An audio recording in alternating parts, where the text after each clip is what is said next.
Hi there, I'm Jill Urban with On the Move. Buying or selling a home can be one of life's most stressful events, but buying and selling at the same time can make things even more complicated. Most people need the money from the property they're selling to pay for the property they're buying, and timing those two transactions can be incredibly challenging. So we asked some experts for some advice on what you should know before you make that kind of move. This is an incredibly complicated process. And I believe that the number one decision and the crucial decision is the broker who will lead you through this process as a conductor of an orchestra with many, many moving parts.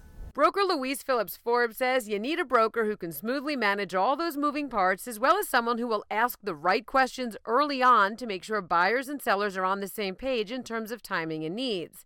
Then it's up to your lawyer to make sure your contract is well negotiated. Real estate attorney Pierre DeBoss says it's ideal for a buyer in this case to request a sales contingency. It's not as common in the city, but it's often done in the suburbs.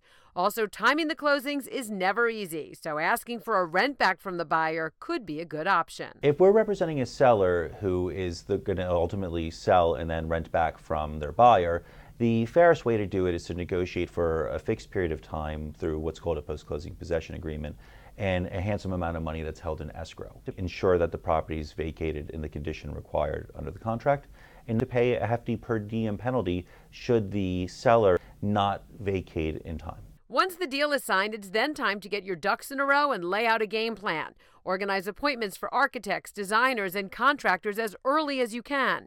And make an end game to-do list to avoid a last-minute scramble. The certificate of insurance to move, reserving the elevators when you're moving out and when you're moving in addition to turning off your cable and donations and where are they going. So these checklists are great things to discuss with your broker way in advance.